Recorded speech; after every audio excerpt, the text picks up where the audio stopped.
Hello everyone. Today I'm going to talk about something a little bit contentious and controversial, so my apologies in advance if I ruffle any feathers. But speaking of feathers and birds, we're going to start by talking about eggs. Why are we going to talk about eggs? Well, in Gulliver's Travels by Jonathan Swift, there was a group of people called the Lilliputians, and they were used to breaking their eggs on the big side, like this. But then the king came in and declared that they should break the eggs on the little side. But how much does that really matter?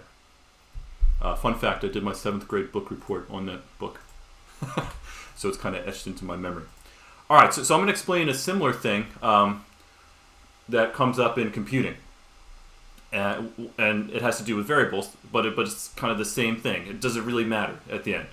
But people have to make a choice at some point, and people end up making different choices, and we have to convert between them. Okay. So in the context of computing, let's remember a little bit about how your virtual memory layout works.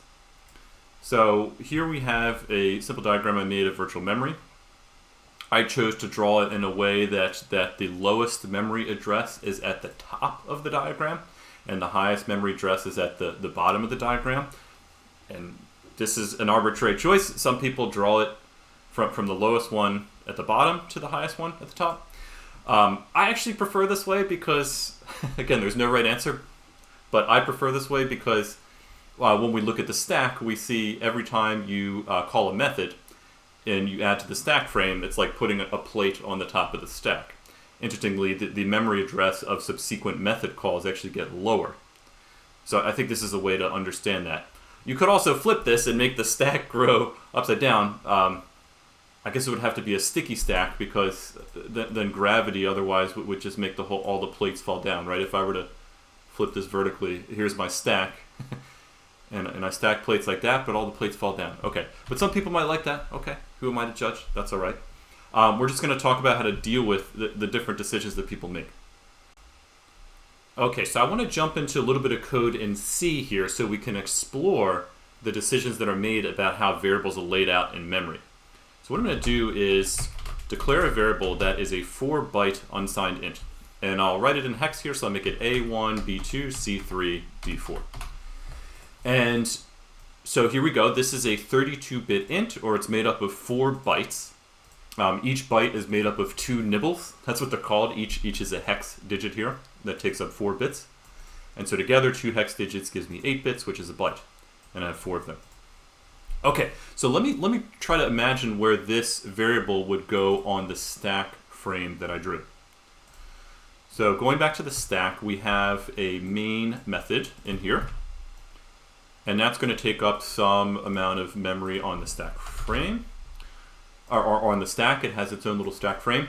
Within its stack frame, we have the variable x. So let's think about where this local variable for the main method x lives. Okay, so x is made up of 4 bytes. We address things in virtual memory at the granularity of a byte. So let's try to see how this might live there. So, the first byte we had was A1, right? So I'm going to try to put that there. And then we had B2, and then we had C3, and then we had D4. Let me just clean this up for a second. Okay, there we go. So that I'm saying here is the memory address of X. It points to the first byte here. That's what I'm alleging, or that's what I'm at least imagining here. All right, seems reasonable. So let's check and see if that is actually the case. All right, so what I'm saying here is somehow the most significant byte, A1, is what we point to. That's going to be the first byte in this sequence. All right, that's the one all the way on the left, the most significant. And then we end with the least significant. That's how I wrote it out here. So is that actually true? All right, so what I'll do is I can actually cast a pointer to this variable as a pointer to an unsigned character array, so that I can pull out each byte at a time and look at it. So let me make a pointer, I'll call it C, to that memory address that I was drawing there, so the beginning of this variable, where it starts in memory. So certainly it is going to take up these 4 bytes in memory here. So let me start at the beginning and see what it put there. So it's okay. Let's start at the beginning.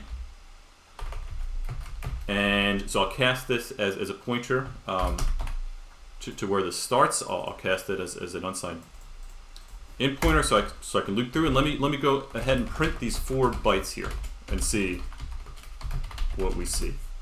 So if I were to do that, okay, I'll print each byte. In C, you have this format string. I'll say here %x, that means hex. Let me make sure I'm always printing 2 hex digits, although actually these are all 2 hex digits, so it doesn't matter. I'll put a little space after each one so I can see the beginning and end of each digit, and then I will pull them out and print them. So let's go ahead and compile this. And I had a problem. I meant to say printf. Let's try it again. Okay, now I can run it. Oh, well, that's interesting. It seems like the first byte is actually D4, the least significant byte. But that doesn't quite jive with what I wrote here, right? Because, you know, the smaller address in memory, I thought was going to be A1. I thought it was going to be the most significant byte. But it's not.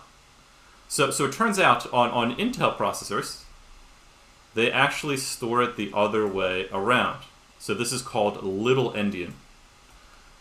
What that means is the least significant byte comes first in memory.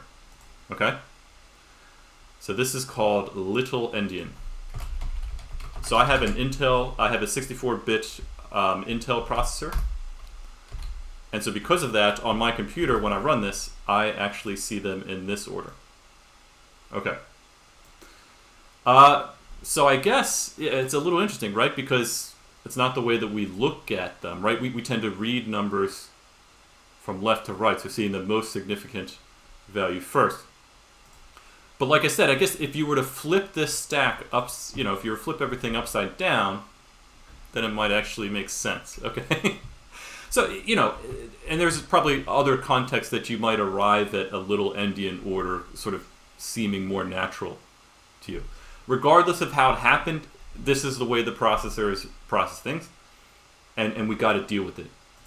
So, but this can be a problem if we're writing a program that stores things in little endian on our processor, but we got to communicate with another processor that maybe does it a different way.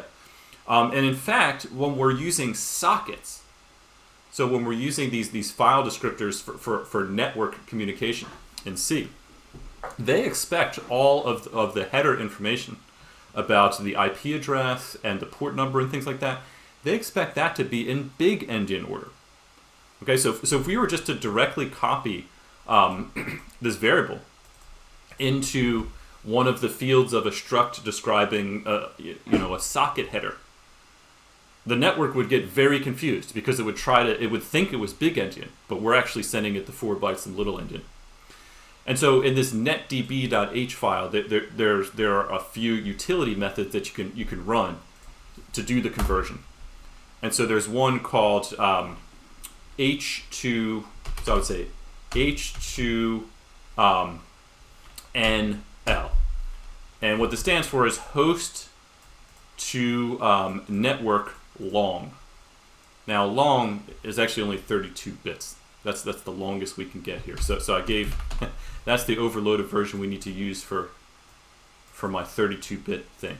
So what this is going to do is say, okay, my host, whatever that is, and you know, this will be in, you know, wherever the source code is for this library that we're using, it'll be defined for different architectures in different ways. If I'm already in a big endian system, this method does nothing. It's like the identity method.